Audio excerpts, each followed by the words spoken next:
all make dumb decisions in life, but in this case, I was stupid. Very stupid. I arranged to meet the guy off Tinder, but because of my heightened anxiety about driving, I arranged for him to pick me up outside my place. I had been talking to him for a few weeks at least, but that is not redeemable, and I know that. The choice I made on this day could have ended me, but thankfully I'm still around to tell the tale. The guy picked me up in his car and told me he planned to take us out for sushi. I love sushi, so I thought, great. He put in the name of the restaurant into his GPS and we were off, making pleasant conversation on the way there. Until I started seeing woods when I looked out my window. I felt very confused. We were supposed to be going into town, not into the wilderness in the middle of nowhere. And fear hit me hard then. He said, "I swear the GPS is taking me through here. I didn't choose this path. Just please take me back to civilization," I said. My eyes were wide and I must have looked like a deer in headlights. His face was really apprehensive, so he must have known that I was scared completely crazy. Oh my God, I thought to myself. I should have just conquered my anxiety about driving and met him somewhere public. Or, better yet, not met with this guy at all. What was I thinking? I'm gonna get murdered here in these woods. I tried checking my phone to see if I could assist him with the GPS, and that's when he said those spine-chilling words. There's no signal out here." I remember just thinking to myself to try to look calm. Don't let him think you suspect he's onto something. But man, did I feel terrified. The tips of my fingers were cold while I was simultaneously sweating.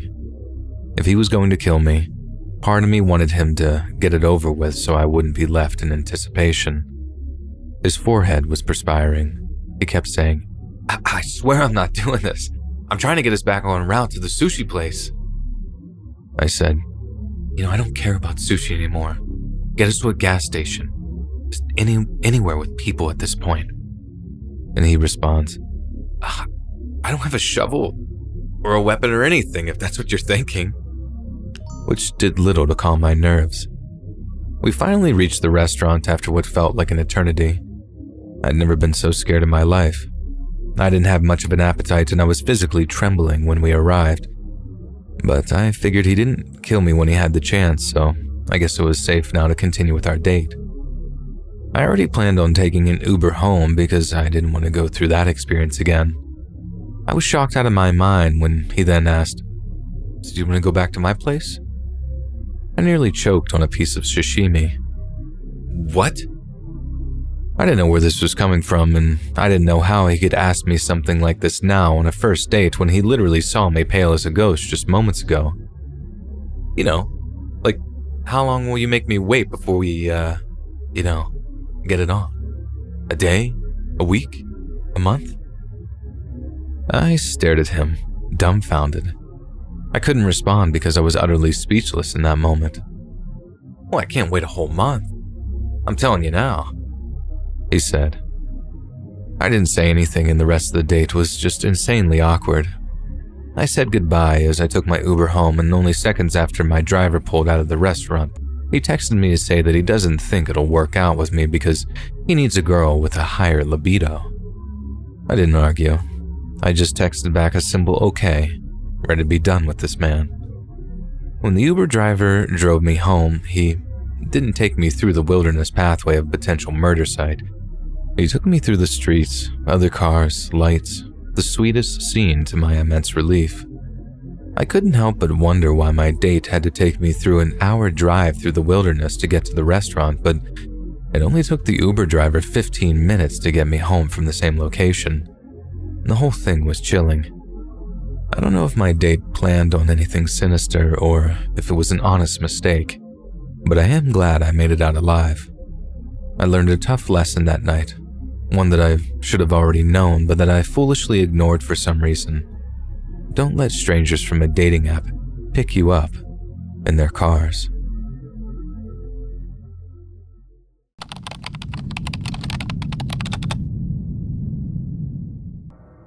I live in a major city and currently don't do a lot of driving due to ongoing issues with my car, and as of right now, the time that I'm writing this, the pandemic has made me turn to more delivery apps in general. So the other day at around 1 p.m., I decided to order some lunch after doing a lot of cleaning. I placed the Uber Eats order and found something to watch while I waited for the food. Within a few minutes, a driver accepted the order, and I noticed right away that the driver, Anthony, was on a bike and didn't have a profile picture or any deliveries on record. At first, I wasn't alarmed at all, and I was almost amused, like, oh wow, I guess I'm this person's first ever customer. But then, a full 30 minutes passes with no driver movements on the app, and at this point, I think maybe something is glitching out or the driver is stuck. I contact support via the chat option, and they ended up assigning a new driver because they couldn't reach the first one. It was odd, but whatever, I just shrug it off. And now is when it starts getting a little weirder though. The new driver assigned is in the exact same spot as the original driver, and they are also on a bike, and also have no profile picture, and have no prior deliveries as well, and this driver's name was Lori. I let another 20 minutes pass with no driver movement before I message them myself and say, "Hi there, are there any issues with the order?" The app shows that the driver saw the message, but I get no response.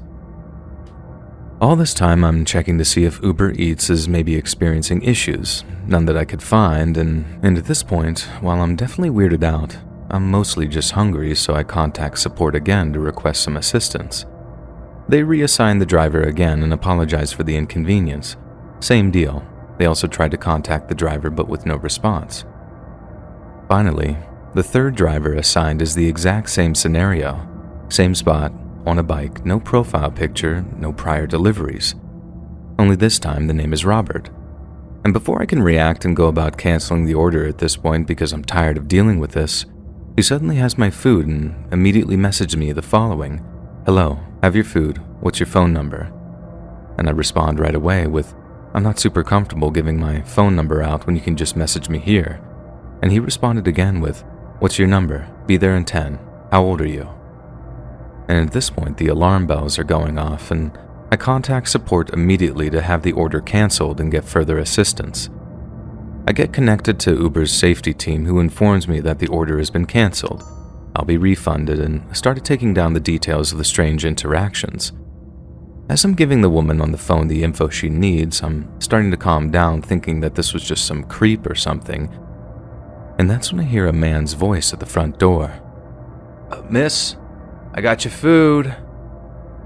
And I can't even describe the chill that went down my spine because the way he said it. And making things even worse, the Uber safety woman on the phone with me heard him and as well goes, "Is that him? We canceled the order." I poked my head around the door. Main heavy door was open. Metal screen door was closed and locked, but allowed us to see each other to get a look at him. And when he saw me on the phone, he went from smiling to looking absolutely furious. He suddenly got right up against the door and kept asking who I was on the phone with. And at this point, I started asking him to please leave because he's making me uncomfortable and he's getting more and more angry. And at this point, he starts pounding on my door and grabbing the doorknob while shouting to be let in. The woman on the phone is asking if I'm okay, and the man is still shouting. So basically, I'm in full meltdown mode at this point and hurriedly close the heavy door to lock it. The man is becoming borderline belligerent as he kicks my door, and the woman tells me to call the police. He ended up walking away from the house about a minute after that and back up to the sidewalk, and for a moment, I thought he, screwed off, so I finished my conversation with the Uber safety woman so she could submit the report. Once she submitted it, I called the police and told them what happened. They were incredibly helpful at first. He didn't actually break in or put his hands on me, and they told me if he came back to call again and they would send an officer out. I did end up calling them again and give a full report, plus a description of the man since he didn't end up leaving right away. He stayed in the neighborhood for almost 20 minutes. According to one of my neighbors, after she heard the yelling, she saw the man I described walk back up from my house to the sidewalk and hop into a truck with another man in the passenger seat, and they apparently just sat there staring at people walking by and just being incredibly sketchy. And that's when she walked back towards my house and asked me what happened. Luckily, she was able to give myself and the cop a description of the vehicle and the other man as well. So basically, this was a very bizarre and uncomfortable experience, and I wanted to share it to maybe see if anyone else has experienced anything like this, because honestly, I'm still pretty shaken up and will be avoiding delivery apps for quite a while.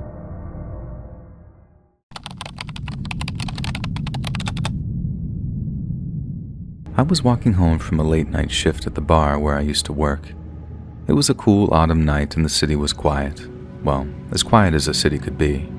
There was the occasional sound of leaves crunching under my feet and horns honking in the distance. I was kind of lost in thought, thinking about how I was going to make ends meet and survive in a world that only seemed to be working against me, when I heard the sounds of heels clicking against the pavement behind me. I sort of instinctively turned around and saw a woman walking towards me. I tried not to think much of it and continued on my way. I was a relatively large and strong individual, and I knew that I could handle my own if I needed to.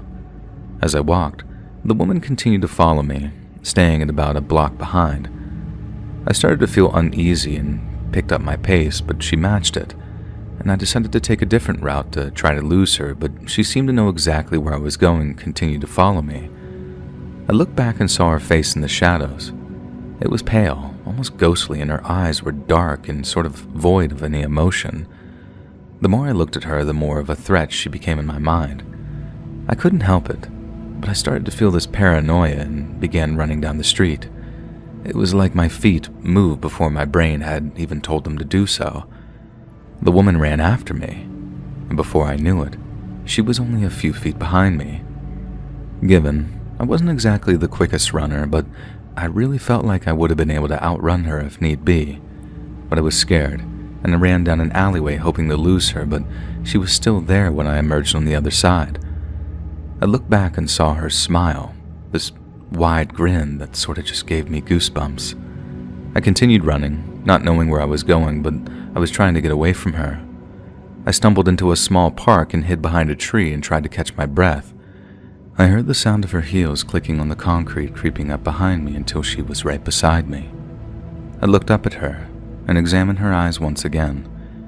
They were deep and black like before, like pools of darkness that felt like they were looking right through me. She reached out and touched my face, her fingers this sort of ice coldness against my skin, and I felt paralyzed, unable to move any part of my body as she leaned in and whispered in my ear, "You can't run from me. I'll always be here." And with that, she was gone. I looked around for her, but there was no trace of anyone having entered the park recently besides myself. I was alone, but there was no part of me that felt safe. I just knew that she was still out there, watching me, and I could feel it. It felt as real as the feeling of hugging your mom on Christmas morning. It had to be real. I got up off the ground I found myself sitting on and started walking again, trying to get as far away from that park as possible. I walked for what felt like hours until I finally saw my apartment building in the distance.